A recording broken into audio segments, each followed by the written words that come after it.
రామకృష్ణారెడ్డి మీద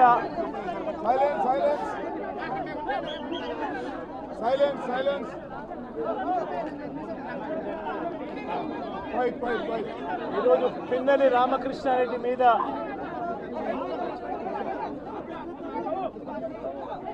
తన మీద ఏకంగా 307 అంటే అటెంప్ట్ టు మర్డర్ లాంటి కేసులు పెట్టి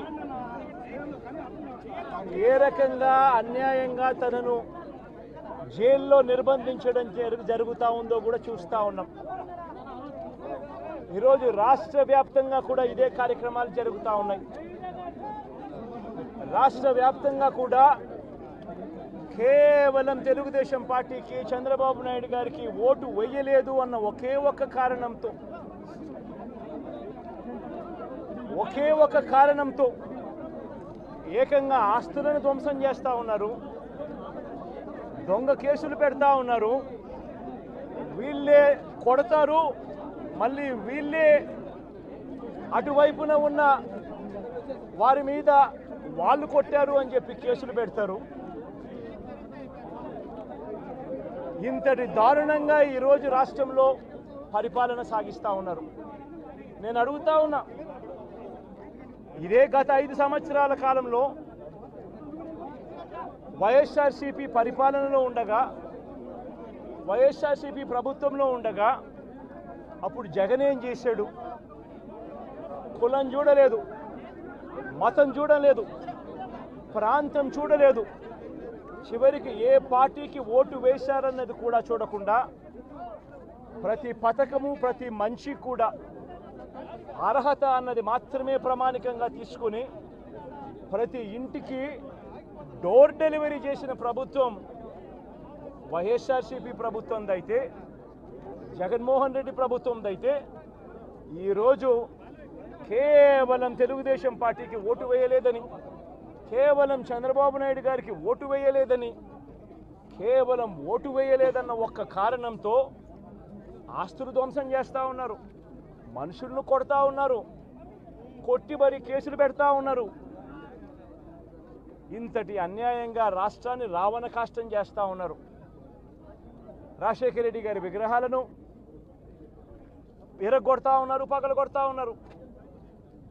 ఇవన్నీ ఏదైతే చేస్తూ ఉన్నారో ఇవన్నీ కూడా శిశుపాలుని పాపాల మాదిరిగా ఇవన్నీ కూడా పాపాలు పండుతాయి. ప్రజాస్వామ్యంలో ఏదైనా కూడా ప్రజలకు మంచి చేసి ప్రజల గుండెల్లో స్థానం సంపాదించుకుని ప్రజల దగ్గరికి వెళ్ళి పలాని మంచి చేశాం కాబట్టి మాకు ఓటు వేయండి అని అడిగే పరిస్థితులు ఉండాలి తప్పనిచ్చి ఈ మాదిరిగా దౌర్జన్యాలు చేసి, ఈ మాదిరిగా అన్యాయమైన కేసులు బిగించి, ఈ మాదిరిగా ఆస్తులు ధ్వంసం చేసి, ఈ మాదిరిగా ఫియర్ సైకోసిస్ క్రియేట్ చేస్తూ రాజకీయాలు చేస్తే మాత్రం అది ఏ రోజు కూడా నిలబడే రాజకీయం కాదు. తాత్కాలిక మేలేదైనా జరుగుతుందేమో తప్పనిచ్చి తర్వాత ఓటు వేసేటప్పుడు మాత్రం ప్రజలు ఇవన్నీ కూడా ఖచ్చితంగా గుర్తుపెట్టుకొని లెక్క జమ చేసి చంద్రబాబు నాయుడు గారికి గట్టిగా బుద్ధి చెప్పే పరిస్థితులు రోజులు కూడా తొందరలోనే ఉన్నాయని కూడా ఈ సందర్భంగా చంద్రబాబు నాయుడు గారిలో మార్పు రావాలని సందర్భంగా కూడా తెలియజేస్తా ఉన్నా. నిజంగా ఇదే విషయానికి వస్తే ప్రజలు ఎందుకు నీకు ఓటేశారు చంద్రబాబు నాయుడు గారు అని చెప్పి ఫస్ట్ చంద్రబాబు నాయుడు ఆలోచన చేయాలి. ఒకవైపున వైఎస్ఆర్ కాంగ్రెస్ పార్టీ ప్రజల్లో వ్యతిరేకత వల్ల ఓడిపోలేదు, ప్రజలకు మంచి చేసి ప్రజలకు మంచి చేసి వైఎస్ఆర్ కాంగ్రెస్ పార్టీ ఓడిపోయింది. ఎందుకు ఓడిపోయింది అని అంటే చంద్రబాబు నాయుడు చేసిన మోసపూరిత హామీలకు ప్రజలు కాస్తో కూస్తో కొద్దిగా ఇదే ఆ 10% కాస్త అటువైపున షిఫ్ట్ అయ్యి చంద్రబాబు నాయుడు గారు అధికారంలోకి వచ్చిన పరిస్థితులు. మరి చంద్రబాబు నాయుడు అధికారంలోకి వచ్చిన తర్వాత ఈరోజు రైతులకు తాను ఇస్తానన్న రైతు భరోసా 20,000 రూపాయలు ప్రతి రైతన్నకి ఇస్తానన్నాడు. వ్యవసాయం స్టార్ట్ అయింది, ఖరీఫ్ మొదలైంది, పంటలు వేగంగా వేస్తూ ఉన్నారు రైతన్నలు. ఇంతవరకు రైతు భరోసా 10,000-20,000 రూపాయలు ఇస్తానన్న దానికి అతి గతి లేదు. బడులు మొదలయ్యాయి. అమ్మఒడి కింద జగన్ 15,000 ఇస్తాను అని అంటే కాదు, చంద్రబాబు నాయుడు వస్తే ఎంతమంది పిల్లలు ఉంటే అంతమందికి ఇస్తాడు, ప్రతి ఒక్కరికి 15,000 ఇస్తాడు అని చెప్పారు. రాష్ట్రంలో 1 కోటి మందికి పైగా పిల్లలు, బడియీడు పిల్లలు ఉన్నారు. బడులు స్టార్ట్ అయ్యాయి. ఆ ప్రతి తల్లి కూడా అడుగుతూ ఉంది, తల్లికి వందనం అని పేరు పెట్టావు, అమ్మఒడి అనే పథకాన్ని పేరు మార్చావు, మరి ఆ డబ్బులు ఏమైనాయని చెప్పి గవర్నెన్స్ మీద కాస్త ధ్యాస పెట్టి ఆ తల్లులకి ఇచ్చే డబ్బులు ఇచ్చే కార్యక్రమం చూడండి. రైతులకు ఇచ్చే రైతు భరోసా 20,000 ఇస్తామన్నారు, ఇచ్చే కార్యక్రమం చూడండి. ప్రతి అక్క చెల్లెమ్మకు 18 ఏళ్ళు పైబడిన ప్రతి అక్క చెల్లెమ్మకు ప్రతి ఒక్కరికి 1,500 రూపాయలు ఇస్తామని చెప్పారు. అంటే సంవత్సరానికి 18,000 రూపాయలు. రాష్ట్రంలో 4,12,00,000 మంది ఓటర్లు ఉండరని చెప్పి మొన్ననే లెక్కలు తేలాయి. అందులో దాదాపుగా 2,10,00,000 మంది మహిళా ఓటర్లే. అంటే అందరూ 18 సంవత్సరాలు నిండిన మహిళా ఓటర్లే. మరి 2,10,00,000 మంది ఈ మహిళా ఓటర్లందరూ కూడా 18 ఏళ్ళు నిండిన ఈ మహిళా ఓటర్లందరూ కూడా వీళ్ళందరూ కూడా ఈరోజు అడుగుతూ ఉన్నారు, 1,500 రూపాయలు ప్రతి నెల ఇస్తానన్నావు, ఏమైంది ఈ 1,500 రూపాయలు ఇచ్చే కార్యక్రమాలు అని చెప్పి అడుగుతూ ఉన్నారు. వాటి మీద ధ్యాస పెట్టే కార్యక్రమం చంద్రబాబు నాయుడు చేయాలి. ఇవేవి కూడా చేయకుండా కేవలం భయాందోళనలు క్రియేట్ చేయాలి, రాష్ట్రంలో రావణ కాష్టం సృష్టించాలి, దొంగ కేసులు పెట్టాలి, ఇరికించాలి, ఆస్తులను ధ్వంసం చేయాలి. వైఎస్ఆర్సీపీ అభిమానులైనా, వైఎస్ఆర్సీపీ కార్యకర్తలైనా, వైఎస్ఆర్సీపీకి ఓటు వేసిన వారైనా కూడా ఎవరిని కూడా ఉంచకూడదు అన్న దుర్మార్గపు ఆలోచనలతో అడుగులు ముందుకు వేయడం అతి హేయమైన రాజకీయం అని కూడా ఈ సందర్భంగా తెలియజేస్తా ఉన్నా. ఇదే రామకృష్ణారెడ్డి విషయానికే వస్తే నిజంగా ఎంతటి అన్యాయమైన పరిస్థితిలో కేసులు బిగించారు అన్నది ఒకసారి అందరూ కూడా ఆలోచన చేయమని కోరుతా ఉన్నా. ఇదే విషయం కారంపూడి ఘటన జరిగింది ఎప్పుడు? ఎన్నికలు అయిపోయిన తర్వాత మరుసటి రోజు, అంటే మే 14వ తారీఖున కారంపూడిలో ఘటన జరిగింది. కారంపూడిలో ఏం ఘటన జరిగింది, ఎందుకు జరిగింది? కారంపూడిలో తెలుగుదేశం పార్టీ చేసిన ఆకృత్యాలకు ఒక ఎస్సీ కుటుంబంలో ఉన్న మహిళలు ఇబ్బంది పడే పరిస్థితిలోకి పోయినప్పుడు వాళ్ళను పరామర్శించడానికి డిఎస్పీ అనుమతి తీసుకునే మరుసటి రోజు, ఎన్నికలు అయిపోయిన మరుసటి రోజు ఎమ్మెల్యే బయలుదేరాడు. ఎమ్మెల్యే కారంపూడికి చేరుకోక మునిపే ఆ ఎస్సీ కుటుంబం అనేది కారంపూడి అటువైపున ఉంటే, ఊరికి అటువైపున వాళ్ళు ఇల్లుంటే ఆ ఊరు ఎంటర్ కాకమునిపే తనను అడ్డగించడము, అక్కడే గొడవ జరగడము, గొడవ జరిగేది టౌన్లో జరుగుతూ ఉంది, ఇక్కడ నుంచి ఇక్కడ అడ్డగించినారు. అసలు సిఐ అనే నారాయణ స్వామి అనే ఈ సిఐతో కనీసం ఎమ్మెల్యే కనీసం తటస్థ కూడా పడలేదు. కనీసం చూసిన దాఖలాలు కూడా లేవు వీళ్ళిద్దరు. ఆ రోజు ఆయన ఉండేది వేరే గొడవలో వేరే లొకేషన్, టౌన్లో మధ్యలో గొడవ జరుగుతా అంటే ఆయన ఉన్నట్టు టౌన్ మొదట్లో ఈయన ఉన్నాడు. అసలు ఆయన తటస్థపడలేదు.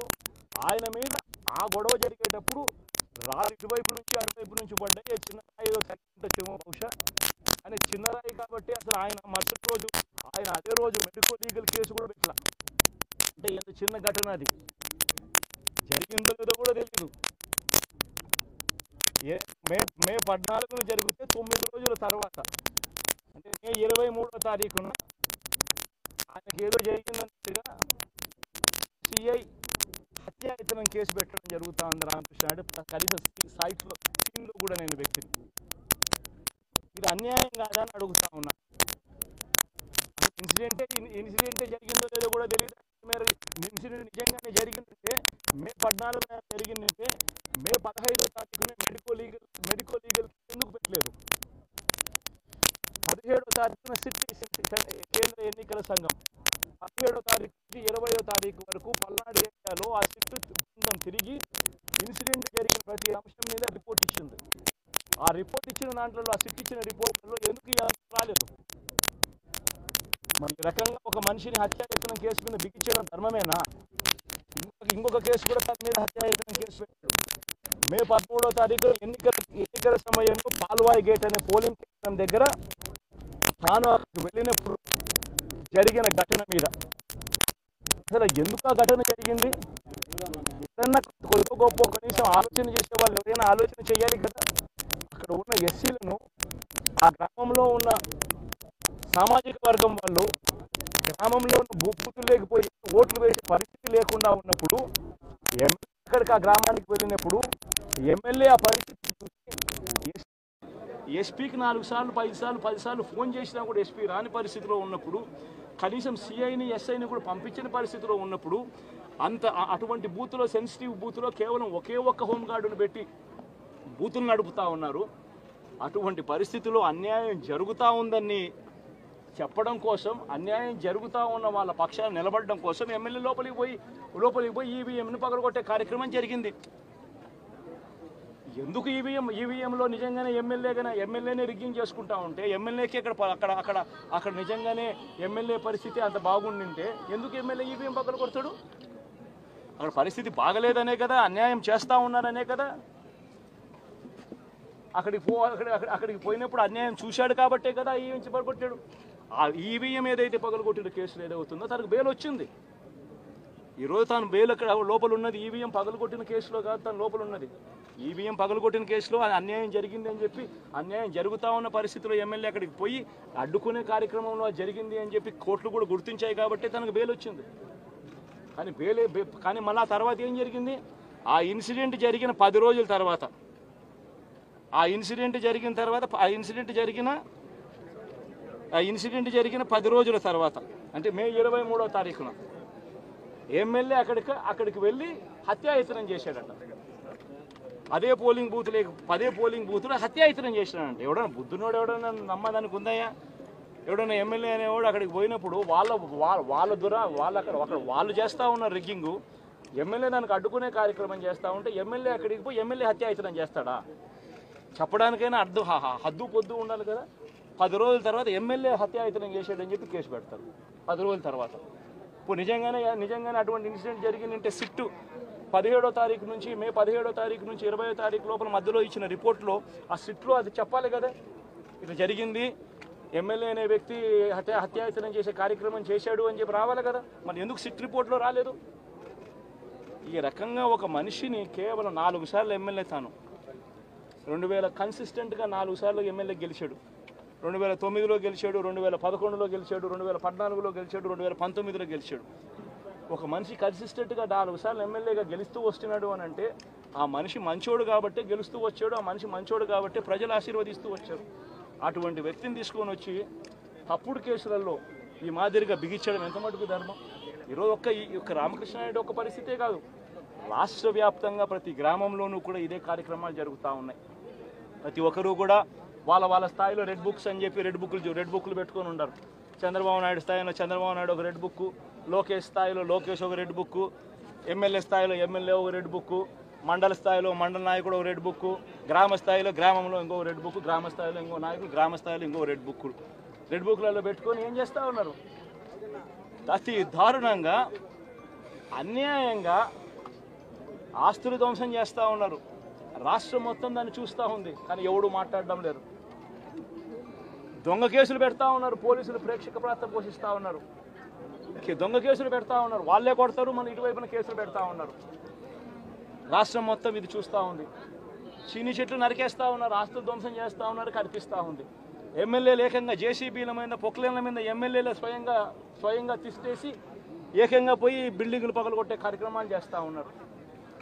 ఇంతటి దారుణంగా నిజంగా చేస్తూ ఉన్నారు అని అంటే ఎల్లకాలం ప్రభుత్వం మీది కాదు, ఎల్లకాలం రోజులు మీయే ఉండవు చంద్రబాబు, అది గుర్తుపెట్టుకో. మీ పాపాలు పండుతూ ఉన్నాయి వేగంగా. ప్రజలు దీన్ని క్షమించని పరిస్థితి లేక వస్తారు. ఖచ్చితంగా మీకు బుద్ధి చెప్పే పరిస్థితులు రోజులు కూడా ఉంటాయి. చేతనైతే మంచి చేయండి, మంచి చేసి ప్రజల మనసులు గెలుచుకుని ఓట్లు ప్రజల మనసుల్లో స్థిరస్థాయిగా నిలబడే కార్యక్రమం చేయండి. కానీ తప్పుడు రాజకీయాలు ఈ మాదిరిగా నువ్వు ఒక్కరివే చేస్తావు అనుకుంటా ఉన్నావు.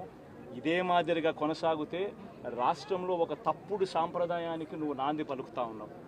నువ్వు వేసే ఈ బీజం, నువ్వు వేసే ఈ తప్పుడు సాంప్రదాయం, రేపొద్దున నువ్వు వేసే ఈ బీజం చెట్టు అవుతుంది. రేపొద్దున నువ్వు ఏదైతే ఇత్తుతావో అదే పండుతుంది. రేపొద్దున మళ్ళీ మీ గ్రామాలలో మీ కార్యకర్తలకు ఇదే పరిస్థితిని ఇదే మాదిరిగానే మళ్ళీ జరిగే కార్యక్రమాలు కూడా జరుగుతాయి.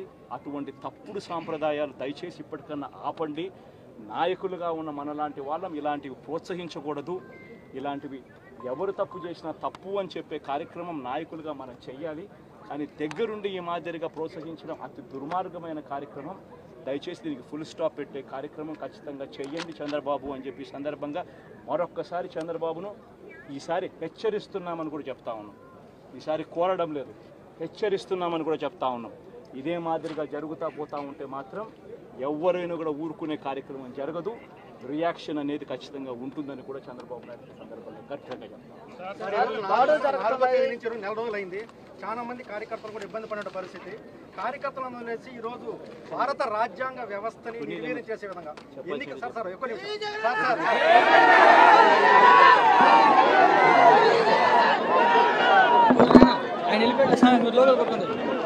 దాని మీద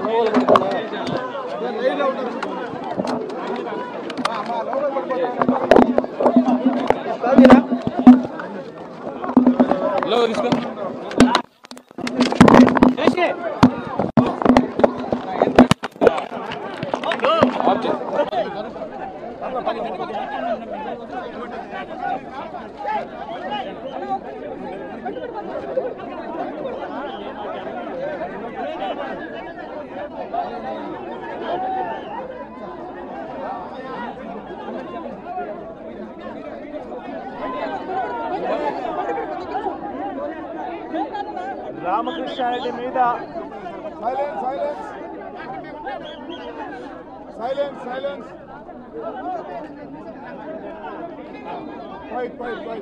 ఈరోజు పిన్నెల్లి రామకృష్ణారెడ్డి మీద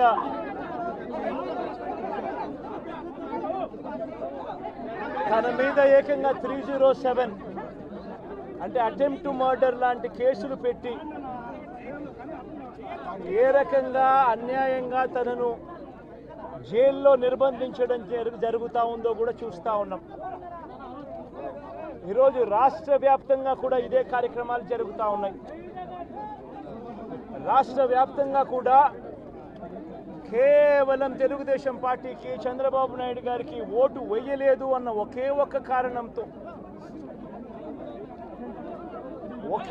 కారణంతో ఏకంగా ఆస్తులను ధ్వంసం చేస్తూ ఉన్నారు, దొంగ కేసులు పెడతా ఉన్నారు. వీళ్ళే కొడతారు, మళ్ళీ వీళ్ళే అటువైపున ఉన్న వారి మీద వాళ్ళు కొట్టారు అని చెప్పి కేసులు పెడతారు. ఇంతటి దారుణంగా ఈరోజు రాష్ట్రంలో పరిపాలన సాగిస్తూ ఉన్నారు. నేను అడుగుతా ఉన్నా, ఇదే గత 5 సంవత్సరాల కాలంలో వైఎస్ఆర్సీపీ పరిపాలనలో ఉండగా, వైఎస్ఆర్సీపీ ప్రభుత్వంలో ఉండగా అప్పుడు జగన్ ఏం చేశాడు?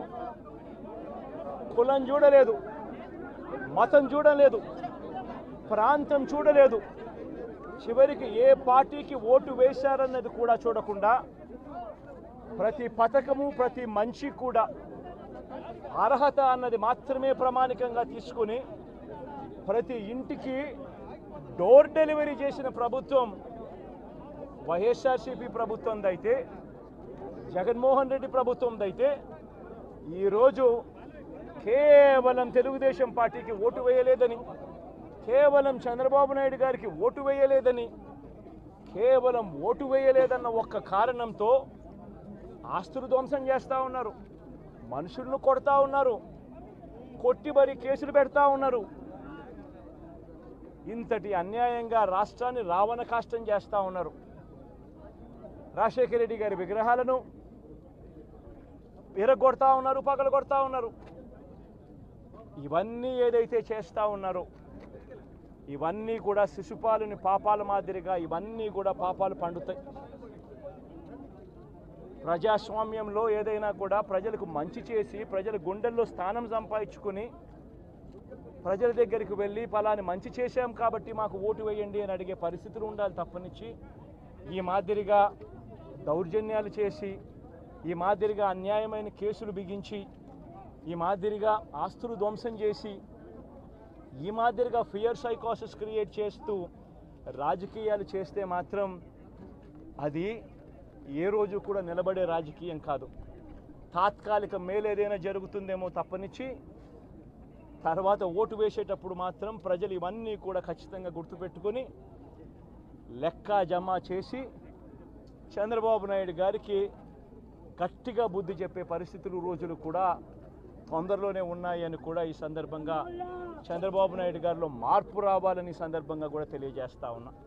నిజంగా ఇదే విషయానికి వస్తే ప్రజలు ఎందుకు నీకు ఓటేశారు చంద్రబాబు నాయుడు గారు అని చెప్పి ఫస్ట్ చంద్రబాబు నాయుడు ఆలోచన చేయాలి. ఒకవైపున వైఎస్ఆర్ కాంగ్రెస్ పార్టీ ప్రజల్లో వ్యతిరేకత వల్ల ఓడిపోలేదు, ప్రజలకు మంచి చేసి ప్రజలకు మంచి చేసి వైఎస్ఆర్ కాంగ్రెస్ పార్టీ ఓడిపోయింది. ఎందుకు ఓడిపోయింది అని అంటే చంద్రబాబు నాయుడు చేసిన మోసపూరిత హామీలకు ప్రజలు కాస్తో కూస్తో కొద్దిగా ఇదే ఆ 10% కాస్త అటువైపున షిఫ్ట్ అయ్యి చంద్రబాబు నాయుడు గారు అధికారంలోకి వచ్చిన పరిస్థితులు. మరి చంద్రబాబు నాయుడు అధికారంలోకి వచ్చిన తర్వాత ఈరోజు రైతులకు ఇస్తానన్న రైతు భరోసా 20,000 రూపాయలు ప్రతి రైతన్నకి ఇస్తానన్నాడు. వ్యవసాయం స్టార్ట్ అయింది, ఖరీఫ్ మొదలైంది, పంటలు వేగంగా వేస్తూ ఉన్నారు రైతన్నలు. ఇంతవరకు రైతు భరోసా 10,000-20,000 రూపాయలు ఇస్తానన్న దానికి అతి గతి లేదు. బడులు మొదలయ్యాయి. అమ్మఒడి కింద జగన్ 15,000 ఇస్తాను అని అంటే కాదు చంద్రబాబు నాయుడు వస్తే ఎంతమంది పిల్లలు ఉంటే అంతమందికి ఇస్తాడు, ప్రతి ఒక్కరికి 15,000 ఇస్తాడు అని చెప్పారు. రాష్ట్రంలో 1 కోటి మందికి పైగా బడియీడు పిల్లలు ఉన్నారు. బడులు స్టార్ట్ అయ్యాయి. ఆ ప్రతి తల్లి కూడా అడుగుతూ ఉంది, తల్లికి వందనం అని పేరు పెట్టావు, అమ్మఒడి అనే పథకాన్ని పేరు మార్చావు, మరి ఆ డబ్బులు ఏమైనాయని చెప్పి గవర్నెన్స్ మీద కాస్త ధ్యాస పెట్టి ఆ తల్లులకు ఇచ్చే డబ్బులు ఇచ్చే కార్యక్రమం చూడండి. రైతులకు ఇచ్చే రైతు భరోసా 20,000 ఇస్తామన్నారు, ఇచ్చే కార్యక్రమం చూడండి. ప్రతి అక్క చెల్లెమ్మకు 18 ఏళ్ళు పైబడిన ప్రతి అక్క చెల్లెమ్మకు ప్రతి ఒక్కరికి 1,500 రూపాయలు ఇస్తామని చెప్పారు. అంటే సంవత్సరానికి 18,000 రూపాయలు. రాష్ట్రంలో 4,12,00,000 మంది ఓటర్లు ఉండరని చెప్పి మొన్ననే లెక్కలు తేలాయి. అందులో దాదాపుగా 2,10,00,000 మంది మహిళా ఓటర్లే. అంటే అందరూ 18 సంవత్సరాలు నిండిన మహిళా ఓటర్లే.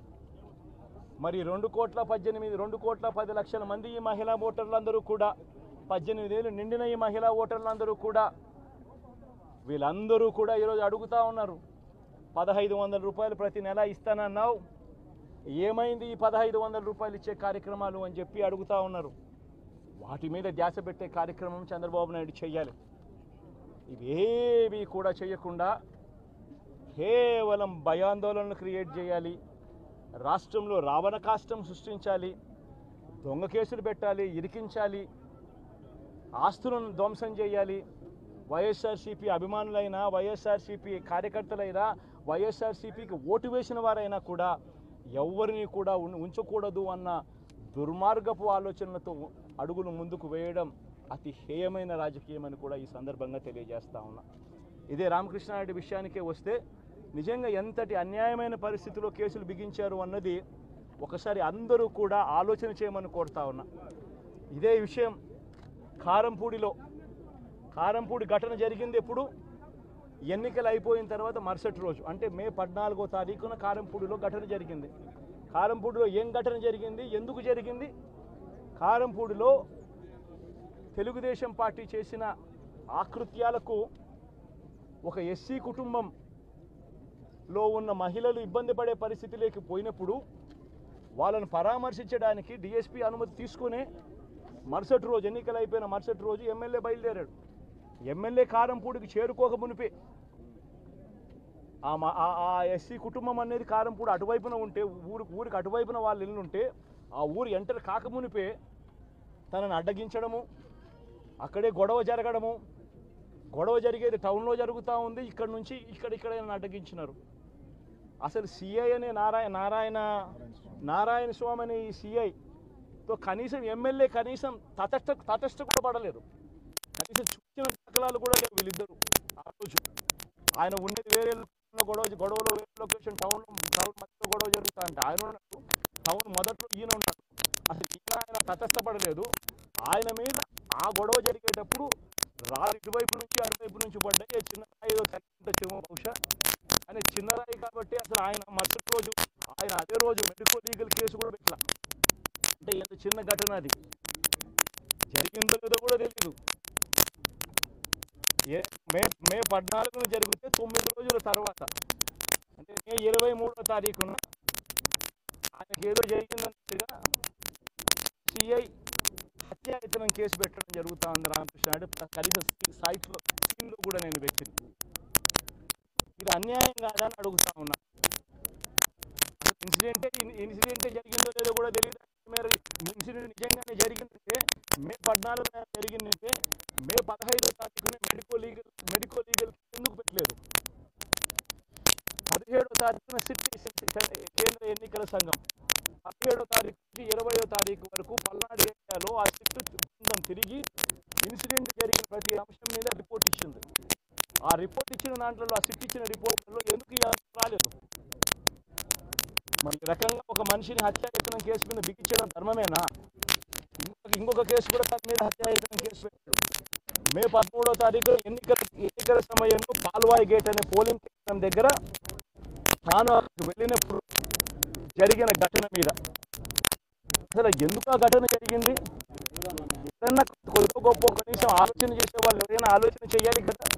అక్కడ ఉన్న ఎస్సీలను, ఆ గ్రామంలో ఉన్న సామాజిక వర్గం వాళ్ళు గ్రామంలో బూతులు లేకపోయి ఓట్లు వేసే పరిస్థితి లేకుండా ఉన్నప్పుడు అక్కడికి ఆ గ్రామానికి వెళ్ళినప్పుడు ఎమ్మెల్యే ఆ పరిస్థితి చూసి ఎస్పీకి 4 సార్లు 5 సార్లు 10 సార్లు ఫోన్ చేసినా కూడా ఎస్పీ రాని పరిస్థితిలో ఉన్నప్పుడు, కనీసం సిఐని ఎస్ఐని కూడా పంపించిన పరిస్థితిలో ఉన్నప్పుడు, అటువంటి బూత్లో, సెన్సిటివ్ బూత్లో కేవలం ఒకే ఒక్క హోంగార్డును పెట్టి బూతులు నడుపుతూ ఉన్నారు.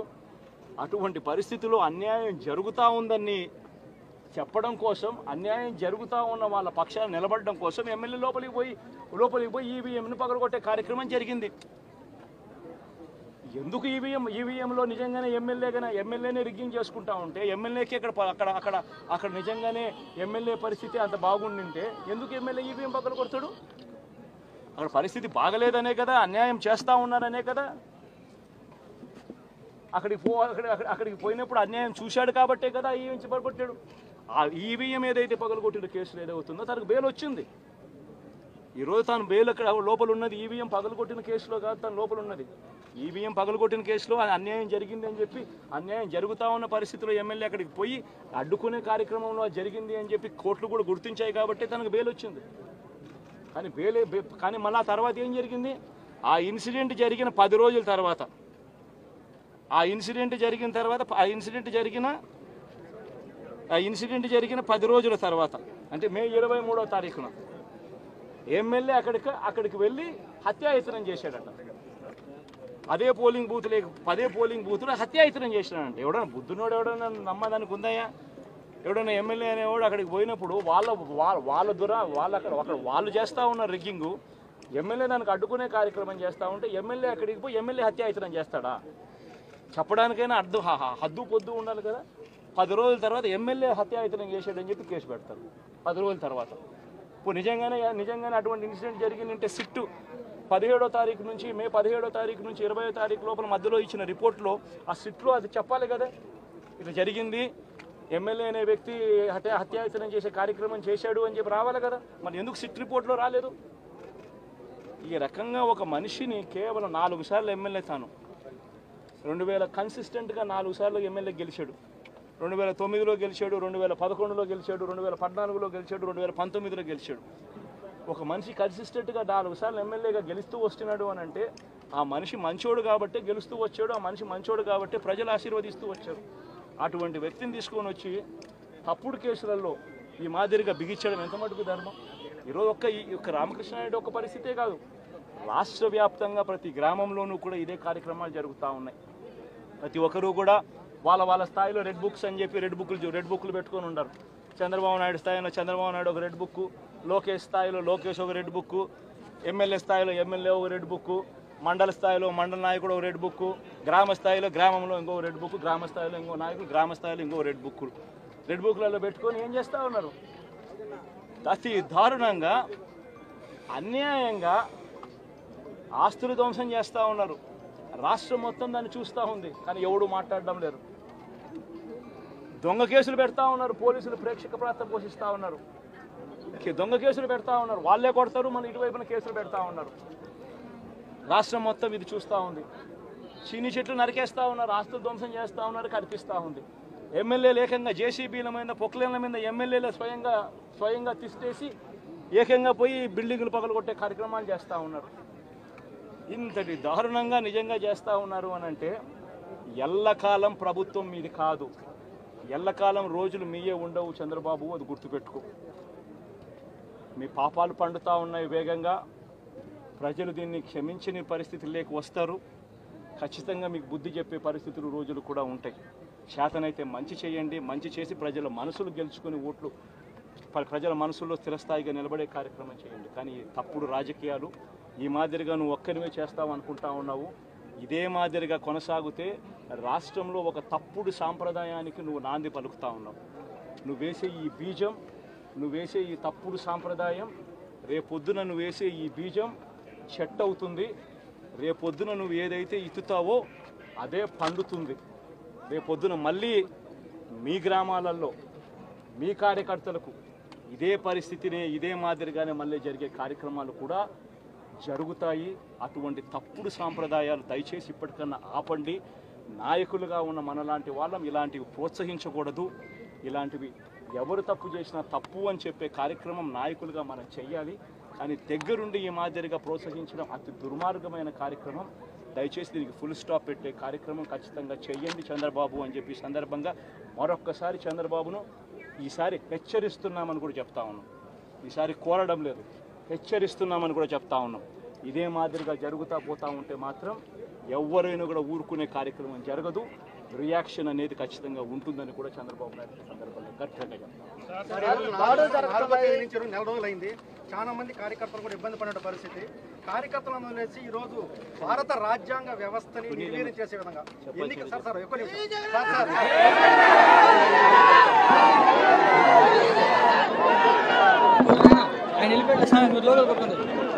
దాని మీద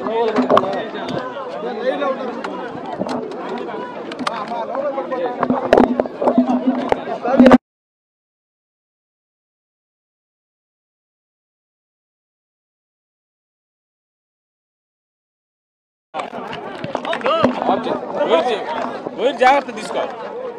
లోకల్ లాగవాకండి, లోకల్ కెమెరాలు ఉన్నాయి.